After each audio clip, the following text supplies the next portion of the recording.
In the vast, sun-scorched plains of Punjab, history is not only written in books, it's also etched into the very soil, whispered in the winds that sweep across the 5 rivers, and remembered in the tales of its saints and mystics. Long before the turmoil of the 20th century, in a small village named Sanghar, a spiritual light emerged. This was the birthplace of Baba Bhomanshah. He was born in the late 17th century, a time of great change and uncertainty in the subcontinent. The Mughal Empire was showing signs of decay, and new powers were beginning to assert themselves across the land. It was a period when people desperately sought solace and guidance, and many found it in the simple wisdom of holy men. Baba Bhomanshah's early life was marked by humility and a deep, contemplative nature. He was not born into a family of wealth or power. His origins were as modest as the village he called home. From a young age, he displayed a remarkable disinterest in worldly possessions and pursuits. While other boys played games and dreamed of land or fortune, Bhomanshah was drawn to the quiet solitude of nature and the company of wandering sadhus and fakirs. He would spend long hours listening to their teachings, absorbing the essence of different spiritual traditions that flowed through the vibrant landscape of Punjab. His heart was a fertile ground for the seeds of compassion and universal love. His formal spiritual journey began under the guidance of a revered master. This tutelage was not about rigid doctrines or complex rituals. Instead, it was an education of the soul, focused on self-realization and service to humanity. Baba Bhomanshah learned that the divine was not confined to temples or mosques, but resided within every living being. This profound realization became the cornerstone of his philosophy. He saw the inherent unity in all people, regardless of their caste, creed, or social standing. This was a radical idea in a society deeply stratified by religious and social divisions. He began to preach a message that was simple, direct, and deeply resonant with the common folk. The village of Sanghar, nestled in what is now the Sahiwal district of Pakistan, transformed into the epicenter of his burgeoning spiritual mission. It became a sanctuary for those weary of conflict and division. People from all walks of life, Hindus and Muslims, rich and poor, farmers and artisans, were drawn to his gentle presence and his message of peace. They saw in him not just a teacher but a living embodiment of the harmony he preached. Baba Bhomanshah's fame began to spread, not through grand pronouncements or miracles but through the quiet power of his compassion and the transformative impact he had on the lives of those he touched. His story was just beginning. Baba Bhomanshah's teachings were simple, yet they held a profound power. He spoke not in the complex language of scholars but in the everyday tongue of the Punjabi farmer and artisan. His central message was one of Ek Onkar, the belief in one universal creator, a concept deeply rooted in Sikh philosophy, but also resonant with the Sufi tradition of Wahdat al-Wujud, the unity of being. He taught that all human beings were children of the same God, and therefore, the divisions of caste and religion were man-made illusions. This message was honestly a soothing balm for a society often wounded by religious strife between Hindus and Muslims. His following grew organically, spreading from one village to the next, through word of mouth. It was not a structured organization with formal membership or strict rules. Instead, it was a loose-knit community of souls drawn together by a shared belief in love and service. Disciples, known as Siwaks, would gather at his dera, or spiritual center, in Sanghar. Here, they would listen to his discourses, sing devotional hymns, and participate in the langar, the communal kitchen where everyone, regardless of their social status, sat together to share a meal. This practice of breaking bread together was a powerful symbol of equality and shattered the rigid barriers of the caste system. The dera at Sanghar became more than just a place of worship. It evolved into a thriving hub of social and spiritual activity. It was a refuge for the destitute, a hospital for the sick, and a place of learning for the curious. Baba Bhomanshah emphasized the importance of sewa, or selfless service, as the highest form of worship. He encouraged his followers to live honest lives, earn their livelihood through hard work, and share their earnings with those in need. This practical approach to spirituality appealed greatly to the common people who found in his teachings a way to lead a meaningful life without renouncing the world. As his influence expanded, his followers came to include people from diverse backgrounds. He had a significant number of followers from the Udasi sect, an ascetic order founded by Guru Nanak's son, Sri Chand. This connection further solidified his links to the broader Sikh tradition. However, his appeal was, universal. Muslim peers and Hindu yogis alike recognized the purity of his message and the sincerity of his devotion. His movement was a beautiful mosaic of different faiths, a testament to the syncretic culture of pre-partition Punjab, where spiritual paths often intertwined and enriched one another in a climate of mutual respect and understanding. As Baba Bhomanshah's influence grew, so did the needs of his ever-expanding community. The Dera at Sanghar required resources to maintain its langar, care for the needy, and sustain its charitable activities. It was during this period, in the mid-18th century, that a unique and remarkable development took place. The local rulers and chieftains, many of whom were his devotees, recognized the benevolent impact of his work. In a gesture of profound respect and to facilitate the Dera's mission, they granted him the authority to mint his own coin. This was a rare privilege, usually reserved for sovereign rulers, and it spoke volumes about the stature he held in the region. The creation of this coin, which came to be known as the Bhomanshah Paisa, was a practical solution to a logistical problem, but it was also deeply symbolic. The minting process was not a commercial enterprise, it was an act of devotion. The coins were typically made of copper, a metal of the common person. The process itself was imbued with a sense of sanctity. It is said that the metal was blessed, and the artisans who struck the coins did so with a prayer on their lips. The mint was established near the Dera, and its operations were overseen by trusted followers, ensuring that the entire endeavor remained true to its spiritual purpose. These coins were not intended to replace the official currency of the ruling powers, such as the Mughals, or later the Sikh Empire. Instead, they served a specific, localized purpose. The Bhomanshah Paisa was primarily used for donations to the Dera. Devotees would acquire these coins to make their offerings, turning a simple financial transaction into a sacred act. The coins also circulated within the local economy around Sanghar, used by followers in their daily trade and commerce. This created a micro-economy rooted in faith, where the currency itself was a constant reminder of Baba Bhomanshah's teachings of service and community. The significance of the minting authority cannot be overstated. It was a tangible acknowledgement of Baba Bhomanshah's spiritual sovereignty. In a land ruled by kings and emperors, he was a king in the realm of the spirit. The coin became a physical manifestation of his moral and ethical authority. It demonstrated that his influence was not merely abstract, but had a real, practical impact on the lives of people and the functioning of the local society. The Bhomanshah Paisa was more than just money. It was a testament to a community built on the foundations of faith, service, and mutual respect. A currency of compassion in a world often driven by greed and power. The Bhomanshah Paisa was deliberately simple in its design, yet it was rich with symbolism that followers immediately understood. Unlike the coins of emperors, which were often adorned with the ruler's portrait or grand titles, Baba Bhomanshah's coin carried humble and spiritual markings. Typically, one side of the coin would feature simple geometric patterns or floral motifs, reflecting the beauty of creation. The other side often bore a mark or a short inscription in the Gurmukhi or Persian script, which might simply read Bhomanshah, or include a symbol associated with his teachings. The absence of any claim to worldly power was a powerful statement in itself. The choice of copper as the primary metal was also deeply significant. Gold and silver were the metals of kings and wealthy merchants. Copper, however, was the metal of the masses. It was used for everyday utensils and tools. By minting his coin in copper, Baba Bhomanshah reinforced his connection to the common person. The coin was accessible to everyone, from the poorest farmer to the modest shopkeeper. It symbolized the idea that an offering to God or an act of charity did not depend on wealth.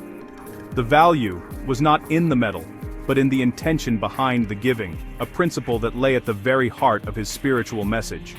For the followers of Baba Bhomanshah, possessing one of these coins was like holding a piece of his blessings. It was a tangible link to their spiritual master. Many people would keep a coin as a talisman, believing it would bring them protection, good fortune, and spiritual well-being. It was not seen as an idol, but as a reminder, a nishani, of the path of righteousness and service they had committed to follow. Carrying the coin in one's pocket was a constant physical prompt to live by the values of honesty, compassion, and humility that Baba Bhomanshah espoused in his teachings every single day. Beyond its role as currency or a talisman, the coin became an emblem of a unique identity. In a landscape of diverse and sometimes conflicting religious groups, the Bhomanshahi Paisa identified a person as part of a community that transcended these divisions. It was a symbol of belonging to a fellowship where Hindus and Muslims, high caste and low caste, were united in their reverence for a common spiritual guide.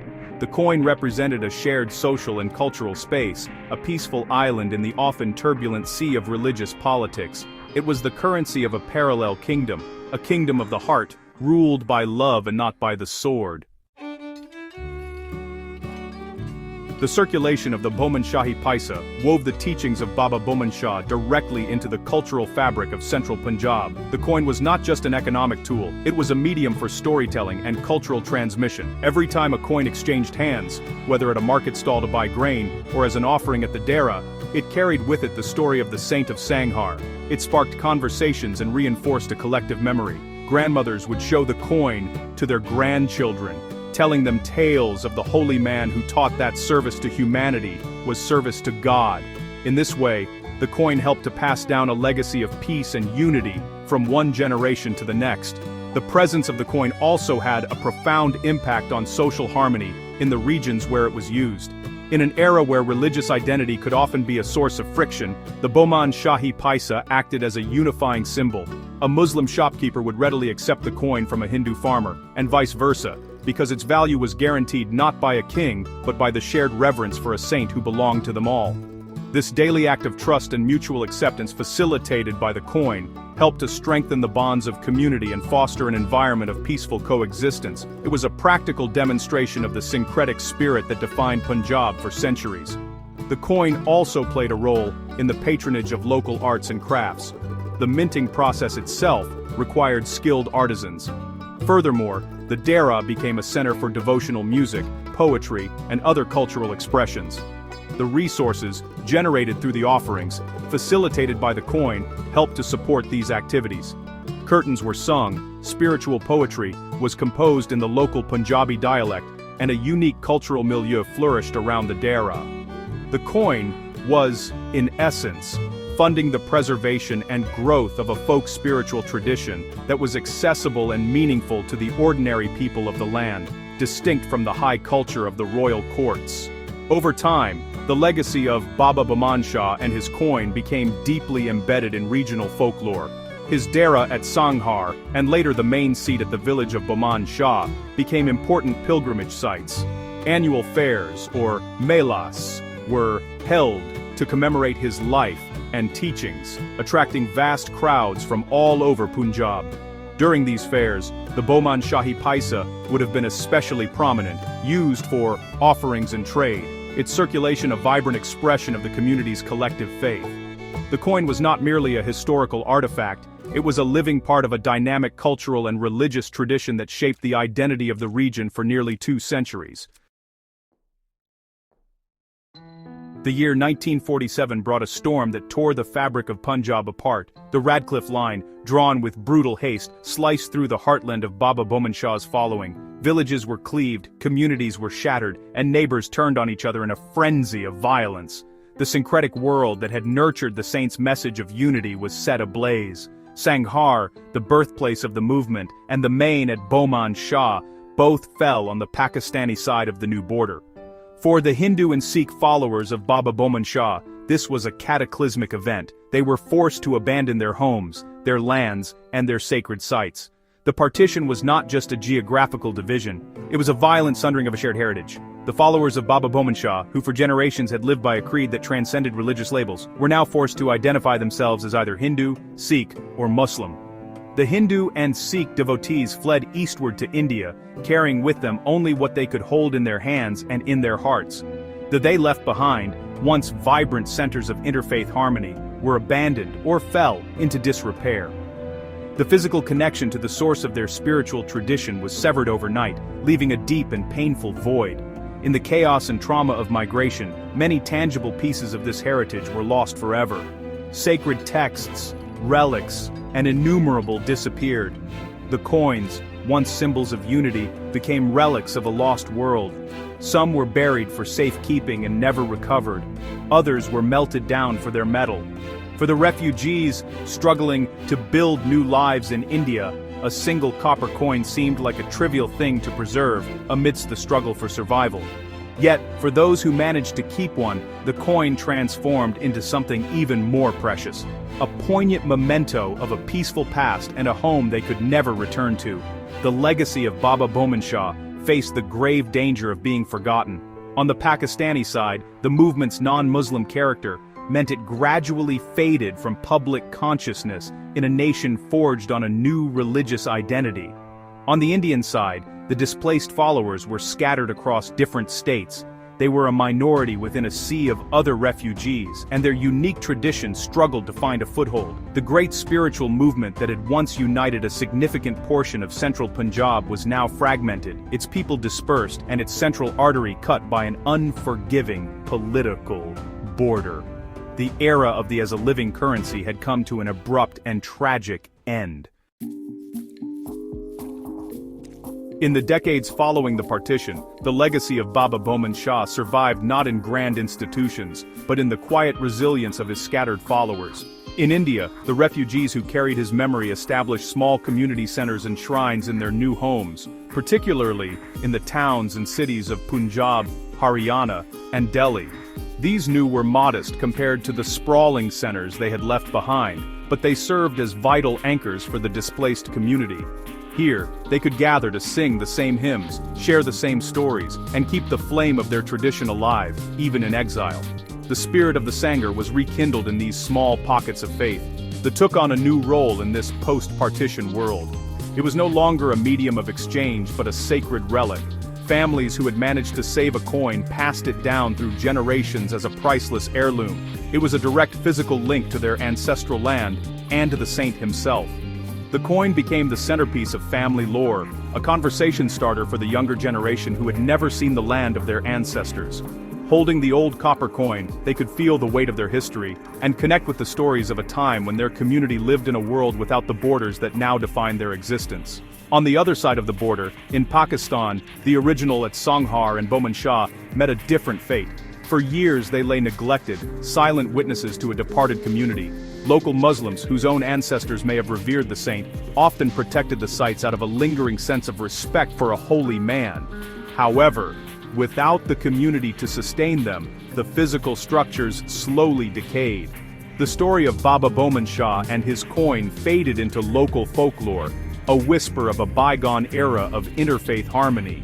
The vibrant centers of spiritual life became archaeological remnants, their original purpose lost to the majority of the local population. Despite the physical separation, a fragile thread of connection remained. The shared Punjabi language and a deeply ingrained cultural memory meant that the name of Baba Bhomanshah was not entirely erased in Pakistan.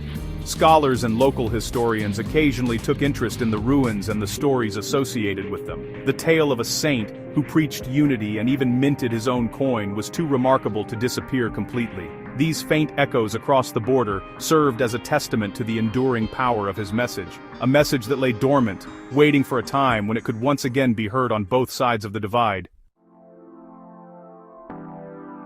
The turn of the 21st century has brought a renewed interest in the shared heritage of the subcontinent. Today, on February 27, 2026, historians, numismatists, and cultural enthusiasts are piecing together the fragmented story of Baba Bhomanshah and his remarkable coin. The once-a-forgotten footnote in history is now a subject of scholarly research. Coin collectors and museums actively seek it out, recognizing it not for its monetary value, but for the incredible story it represents.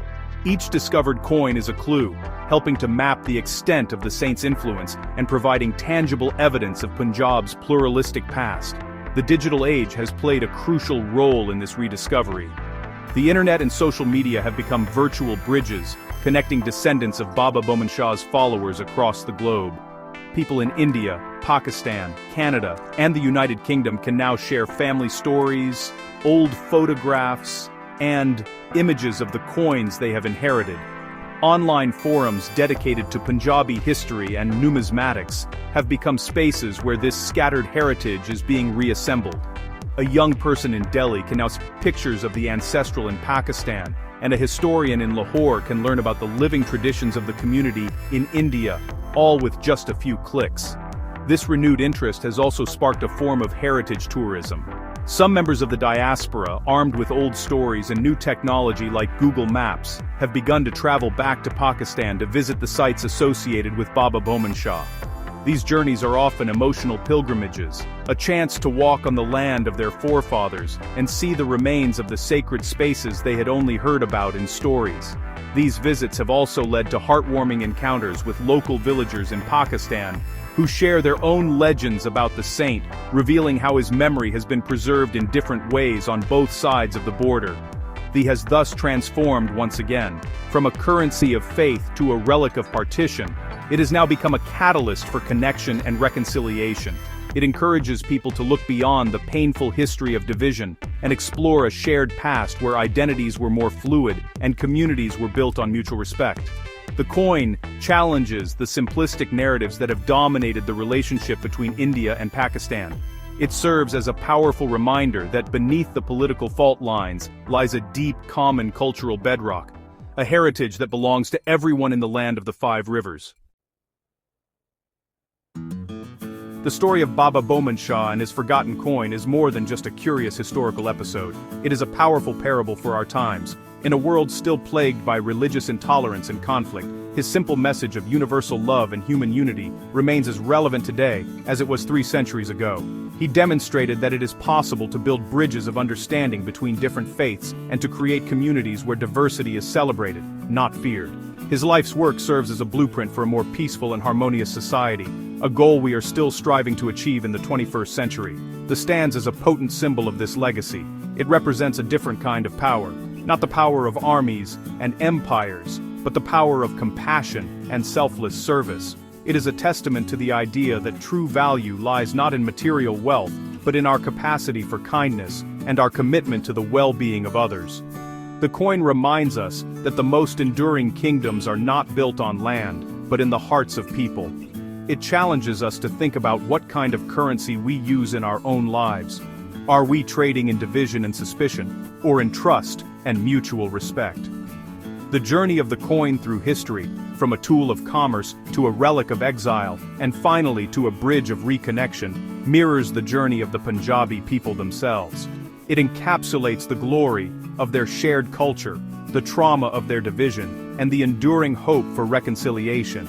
The story forces us to confront the painful legacy of partition, not just as a political event, but as a human tragedy that tore apart a vibrant and integrated society. It urges us to remember what was lost, not with bitterness, but with a resolve to heal the wounds of the past. Ultimately, the forgotten coin of Punjab is a symbol of hope. It tells us that even when communities are scattered and sacred sites are abandoned, a legacy of love and unity can endure. It proves that borders cannot completely erase a shared history, and that memory passed down through generations can be a powerful force for bringing people together. The spirit of Baba Bhomanshah, forged in the soil of Sanghar and minted onto a simple copper coin, remains unbroken. It continues to whisper its timeless message across borders and generations, that we are all children of one Creator, and our true home is in our shared humanity.